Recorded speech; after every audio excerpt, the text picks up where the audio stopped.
хотела спросить, в связи с чем была установлена система?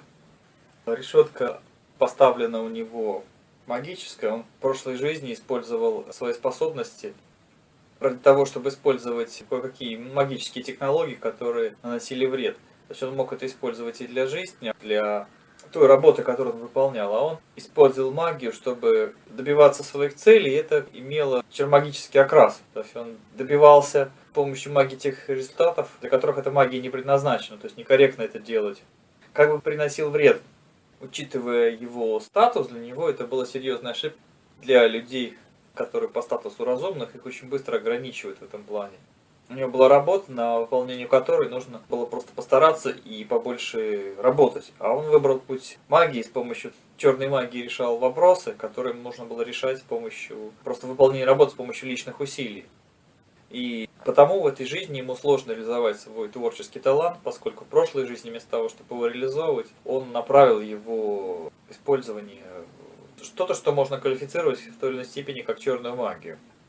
Если он переосмыслит это внутреннее желание, что внутренний потенциал предназначен только для творческого развития, внутренние духовные силы, внутренние тонкие тела, он примет для себя решение, что он будет использовать их только для развития, не для черной магии в любом их проявлении, что он не будет использовать свои способности, чтобы неестественным путем добиваться тех вещей, которые ему нужны, то ему решетку снимут.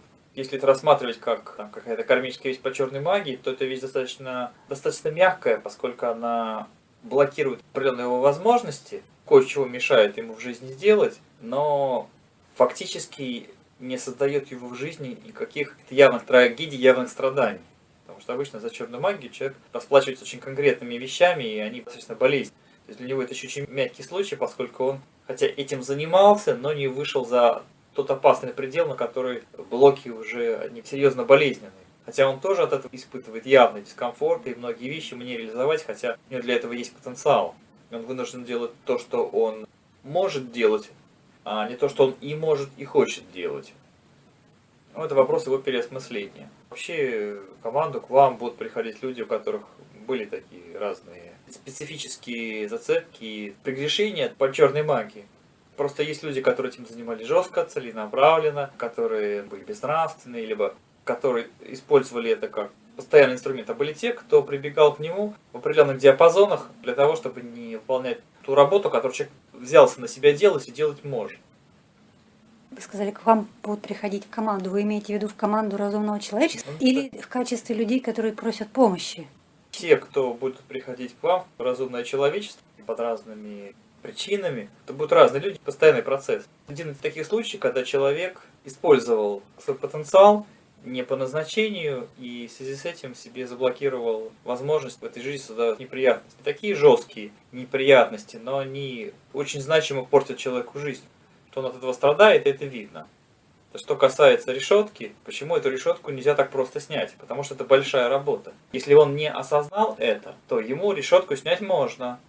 Но решетка снимается не полностью, а она как бы раскрывается, но остается. Если человек не повторяет эти ошибки, когда у него эти способности раскрываются, и начинает жить правильно, то она со временем автоматически демонтируется. Это уже несложный вопрос, но ставить эту систему в такое подвешенное состояние и обслуживать его в подвешенном состоянии – это сложный процесс. Ну, это вроде как взять с танка броню, снять, приподнять, и чтобы танк в таком состоянии мог и ездить, то есть использоваться, но броня постоянно была на танке. То есть, чтобы закрепить эту махину на конструкции так, чтобы она безопасно стояла, никому не мешала, и в то же время оставалась на месте, ее можно было вернуть быстро на место. То есть, это дорогостоящий процесс. Если он эти вещи переосмыслит, примет для себя решение, и если станет частью мировоззрения, то его можно будет снять уже дешевым способом, потому что сам процесс снятия, он, как правило, недорогостоящий, а промежуточные процессы с постраховкой не требуют определенных усилий, и усилия будут делаться через твои механизмы, это на тебя будет дополнительная нагрузка, учитывая, что когда ты делаешь сама ошибки, ты от этого потом страдаешь.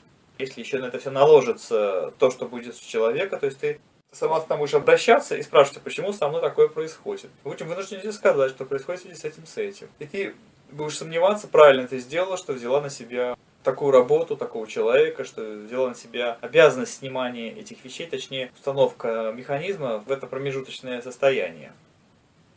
А есть ли хоть какие-то признаки того, что он переосмыслил и осознал поведение, и решетку можно снять? Или они недостаточно?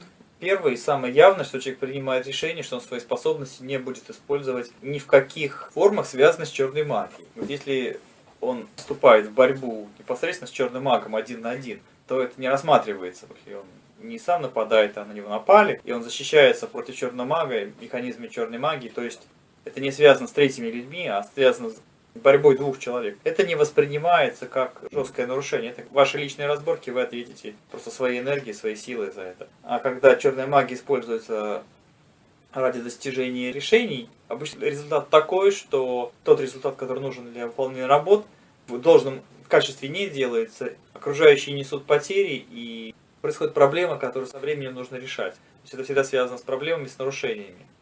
Если он принимает решение, что он не использует для достижения своих целей черномагические технологии, то есть он свои способности не использует ни в каких черномагических способах, и он настраивает свое сознание так, что это невозможно, то есть ставит себе защитников.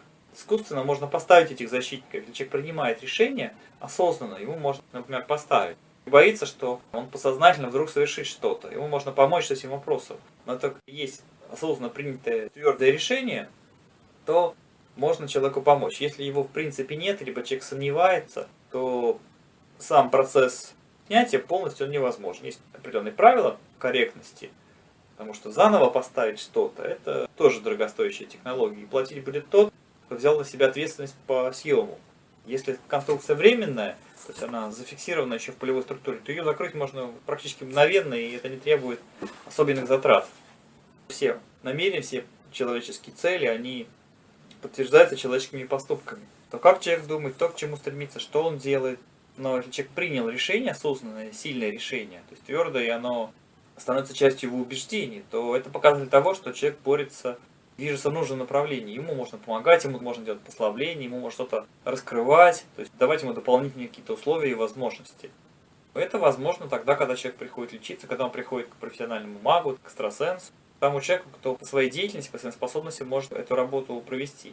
Либо быть непосредственным исполнителем, либо быть посредником, участником процесса.